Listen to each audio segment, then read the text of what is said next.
विद्यार्थी मित्रांनो आणि पालकांनो, कोर्टाच्या सांगण्यावरून एन टी एने आज सेंटर वाईज रिझल्ट जो आहे तो पब्लिश केलेला आहे. एन टी एच्या ऑफिशियल साईटला आपण सध्याला आहोत. तुम्ही इथे वेबसाईटवर बघू शकता NEET.NTA.online.in. तर विद्यार्थी मित्रांनो, आता यामध्ये विद्यार्थ्यांचे नावं असतील, त्यांचे नीटचे रोल नंबर असतील किंवा ॲडमिट कार्डवरचा सीट नंबर असेल, तो या ठिकाणी प्रकाशित केलेला नाही आहे. हे क्लिअरली सुप्रीम कोर्टाच्या आदेशानुसार आहे. त्यामुळे तुम्ही इथे फक्त जर तुम्हाला एक अंदाज येत असेल की तुम्ही कोणत्या सेंटरवर होता आणि तुमचा रिझल्ट, तुम्ही त्या सेंटरवर एक अंदाज लावू शकता की आपल्या सेंटरवर हायेस्ट स्कोअर किती आलेला आहे. आणि विद्यार्थी मित्रांनो, जसं की आता आपण इथं महाराष्ट्रासाठी बघणार आहोत.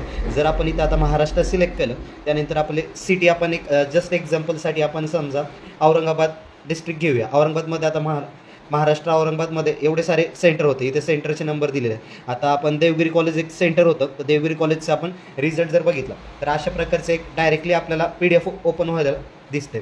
तर इथे सिरियल नंबर दिलेले आहेत. आता या सेंटरवर बघूया आपण एक जस्ट एक्झाम्पल जर बघितलं आपण तर 560 सिरियल नंबर. म्हणजे आता या सेंटरवर सगळे विद्यार्थी किती होते, तर सर्व विद्यार्थ्यांची संख्या आहे 1066 विद्यार्थी होते. तर 1066 विद्यार्थ्यांना किती गुण मिळाले, 1066 विद्यार्थ्यांना किती गुण मिळाले याची संपूर्ण माहिती या ठिकाणी दिलेली आहे. आता इथे आपण बघू शकतो की समजा 67 मार्क आहेत, 72 मार्क आहेत. यावरून एक काय स्पष्ट होणार आहे की जो पेपर लीक झाला आहे तो किती प्रमाणात लीक झाला आहे. म्हणजे जर आता आपण या एक जस्ट एक्झाम्पल घेतलं या सेंटरचं, इथे जर समजा 720 पैकी 720 10-12 जणांना असले, म्हणजे काही ना काही इथे माल प्रॅक्टिस झालेली आहे किंवा काही ना काही इथे गडबड आहे, हे त्यावरनं लक्षात येईल. त्यामुळे हा जो डाटा आहे सुप्रीम कोर्टाने NTA प्रकाशित करायला सांगितलेला होता. विद्यार्थी मित्रांनो, यावरनं आपण कट ऑफचा एक अंदाज लावू शकतो. परंतु कट ऑफचा अंदाज कसा लावायचा, आता हा सर्व ॲनालिसिस करावं लागेल. सर्व जे काही महाराष्ट्रामध्ये सेंटर होते, जवळपास आता महाराष्ट्रामध्ये एक साधारणतः नाही म्हणलं तरी 500+ सेंटर्स असणार आहे. तर या सर्व सेंटर्सचा डाटा डाउनलोड करून त्यांना एक्सेलमध्ये कन्वर्ट करून एक साधारणतः जर आपण अंदाज लावला तर महाराष्ट्रामध्ये 720 मार्क्स असणारे किती विद्यार्थी आहे. जसं की आपण त्या 100 लिस्टमध्ये बघितलं होतं की महाराष्ट्रामध्ये 8-9 विद्यार्थी आहेत.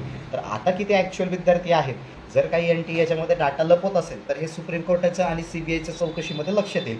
आणि यावरनं आता ठरेल की पेपर लीक जो झाला आहे किती ब्रॉड रेंजवर झाला आहे की कमी रेंजवर झाला आहे. त्यानुसार मग जे काही सुप्रीम कोर्ट आहे येणाऱ्या 22 तारखेला अर्थात सोमवारी आदेश देईल आणि तो एक फायनल डिसिजन देईल. आणि त्यानंतर जी काही आपली काउन्सिलिंगची प्रवेश प्रक्रिया असेल, MCCची असेल किंवा AACCC असेल, तर ती चालू होण्यास मदत होईल. तर विद्यार्थी मित्रांनो, आपण पूर्ण कट ऑफचा व्हिडिओ आपल्या चॅनलवरती आणणारच आहोत.